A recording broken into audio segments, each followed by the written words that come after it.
இன்னைக்கு ஒன்றுபடணும் அப்படின்னு குரல் கொடுத்த ஓபிஎஸ்ஓ செங்கோட்டையனோ நீங்கெல்லாம் ஒன்றா இருக்க முடியலையே.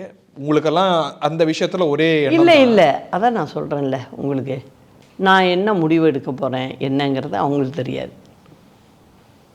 அதனால் அவங்கவுங்க என்ன நினைக்கிறாங்க, அவங்கள வரைக்குமே பார்த்துக்கணுங்கிற ஒரு முடிவுக்கு வர்றவங்க யாராக இருந்தாலும் இப்படி முடிவு எடுக்க தான் செய்வாங்க. இன்னைக்கு அவர் கை ஓங்கியிருக்கு. நீங்கள் உங்களுடைய லீகல் சேலஞ்ச் முடிஞ்சிருச்சு இந்த தனி கட்சிங்கிறதுனால.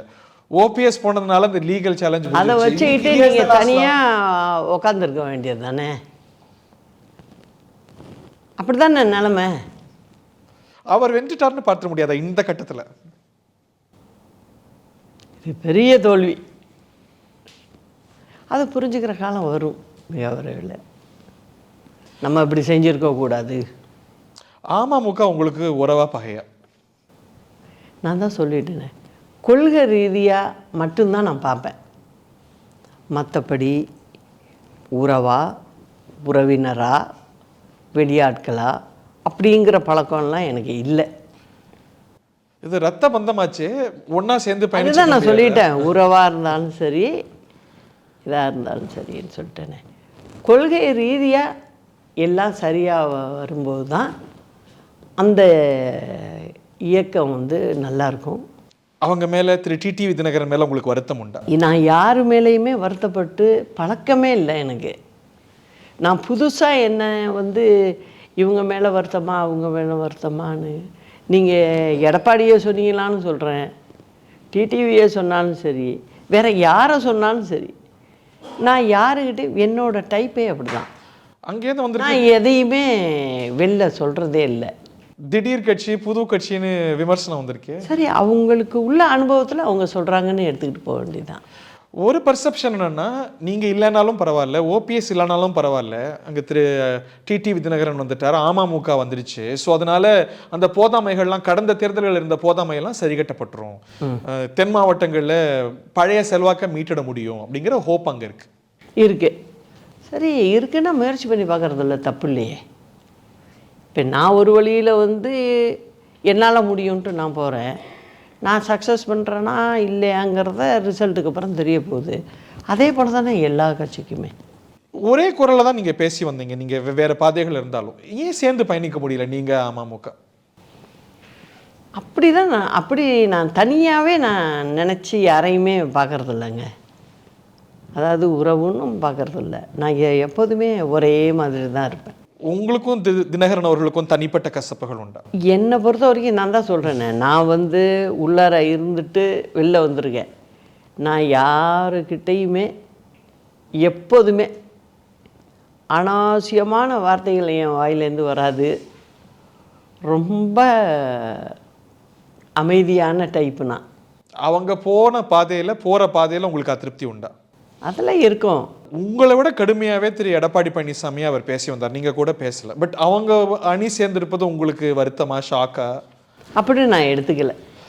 அவங்கவுங்க ஒரு இயக்கம்னு வச்சுருப்பேன், அவங்கவுங்க செல்ஃபாக முடிவு எடுக்கிறாங்க, அது அவங்களுடைய இஷ்டம். பின்னால் சேர்ந்து செயல்படுறதுக்கான நான் தான் சொல்லிட்டேனே, கொள்கையில் சரியாக வர்றவங்க யாராக இருந்தாலும் நான் ஏற்றுக்குவேன்.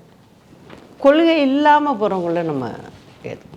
இந்த தேர்தலில் எப்படி களமாட போகிறீங்க? ஒரு இயக்கம்னு அறிவிச்சிருக்கிறீங்க. என்ன கேள்வி வருது அப்படின்னா, இயக்கத்தெல்லாம் பதிவு செஞ்சு ரெஜிஸ்டர் பண்ணி சின்னம் வாங்குறதுக்கு காலம் பிடிக்கும், காலம் இல்லையே அப்படிங்கிற விமர்சனம் அமமுகலேருந்தே வந்திருக்கு.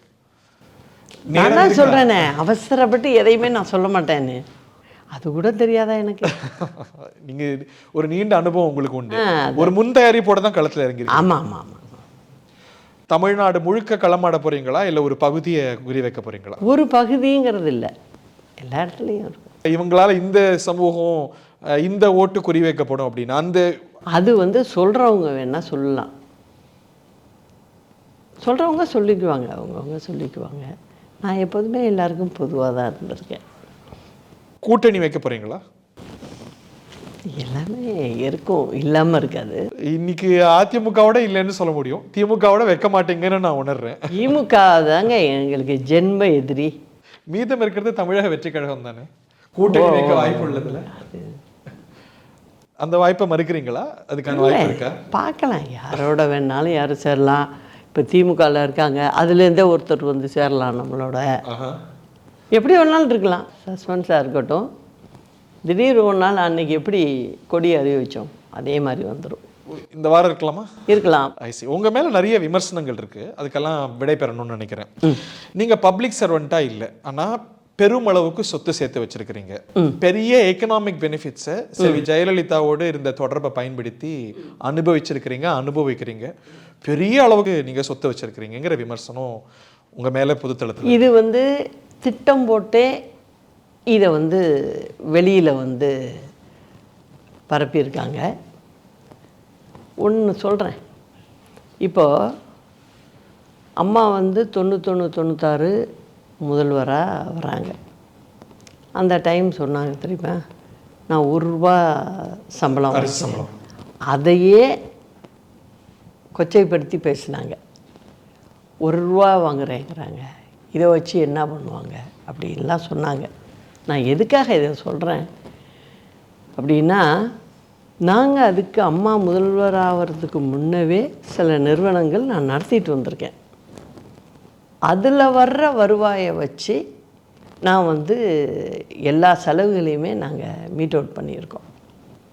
இப்போ திமுக வந்து 13 கேஸ் போடுது வழக்கு. அதுக்கு நீங்கள் வழக்கறிஞரை வைக்கணுமா வைக்க வேண்டாமா? எங்கள் சைடுக்கு அம்மாவுக்கு எனக்கெல்லாம் வைக்கணுமா வேணாமா? அதுக்கு அந்த செலவுகளுக்கு இங்கேயும் கொடுக்கணும். சுப்ரீம் கோர்ட்டுக்கு போனால் அங்கெல்லாம் லட்சக்கணக்கில் செலவாகும். இதுக்கெல்லாம் எங்கள் நிறுவனங்கள்லேருந்து வர்றதுலேருந்து தான் நான் செலவு செஞ்சுருக்கேன். ஐடியில் பார்த்தீங்கன்னாவே தெரியும் எதுக்கு அவங்களுக்கெல்லாம் கொடுத்துருக்கோம் என்னன்னு தெரியும். அப்போது நான் வந்து ஒரு பப்ளிக் சர்வெண்ட் கிடையாது, அரசாங்க சம்பளம் வாங்கலை. நான் ஒரு தனிப்பட்ட மனுஷி. நான் வந்து ஒரு நிறுவனத்தை நடத்தக்கூடாதுன்னு எப்படி சொல்ல முடியும்? இன்றைக்கி திமுகவினுடைய குடும்பத்தை சேர்ந்தவங்க தனியாக தொழில் பண்ணலன்னு சொல்லுங்கள் பார்ப்போம். சசிகலா பண்ணால் தப்பு, நீங்கள் பண்ணால் அது வெளில சொல்கிறதில்ல அப்படின்னு அர்த்தமா? அப்படி இல்லை. எங்களுடைய செலவுகளுக்கு நான் வந்து சில நிறுவனங்களை நடத்துறதில் என்ன தவறு இருக்குது? நான் ஒன்றும் அரசாங்கத்தில் வேலை செய்யலை, கவர்மெண்ட் சம்பளம் வாங்கலைன்னா தனிப்பட்ட என்னை வந்து கருணாநிதி வந்து பிற்காலத்தில் இந்த பொண்ணு வரக்கூடும் இந்த இயக்கத்துக்கு அப்படிங்கிறத அன்னைக்கே அவர் கணக்கு போட்டுட்டார் 96லேயே. அதனால தான் இந்த அம்மாவுடைய கேஸில் என்ன சேர்க்குறாரு. அவங்க சேர்த்தாங்க சரியான. சுப்ரீம் கோர்ட்ல கன்விக்ஷன் வந்தது இல்லை, அதை தான் சொல்கிறேன். ஊழல் பண்ணுறதுக்கு தான் கன்விக்ஷனில். அது எப்படிங்க அப்படின்னு சொன்னீங்கன்னா, இன்னைக்கு அரசாங்க பதவி அதே போல் அரசியல்வாதிகள் இருக்காங்கன்னா அவங்க வீட்டில் பையன் இருக்கலாம், பொண்ணு இருக்கலாம், அந்த அட்ரஸில் இருக்கலாம். அப்போ அவங்களெல்லாம் என்ன சாப்பிட்டுட்டு அப்படியே வீட்டிலேயே உட்காந்துருக்கிறதா? அவங்க வந்து தனியாக ஏர்னிங் பண்ண முடியாதா? உலகத்திலேயே வரலையே. அதை தான் சொல்ல, வேற யாருக்கும் போடலைங்க அது மாதிரி. அதுதான் நடந்தது. இது எல்லாமே திட்டமிட்டு செஞ்சது தான். இந்த பொண்ணு கூட இருக்குது, இந்த பொண்ணு கூட இருக்கிறதுனால தான் இவ்வளோ பிரச்சனை நமக்கு. இல்லைன்னா நம்ம தனிக்காட்டு ராஜா மாதிரி திமுக இருந்திருக்கலாம். உங்கள் இயக்கத்தை சேர்ந்தவங்களே நீங்கள் சொல்ல ஆரம்பிச்சிருக்கிறாங்களே இந்த எதிர்கட்சிகள் செஞ்ச விமர்சனத்தை. அதை தான் நான் சொல்கிறேன்னு. அதனால தான் நான் சொல்கிறேன், எதிர்கட்சி இவங்க தனித்தனியாக வாயளவில் தான் பேசுகிறாங்க.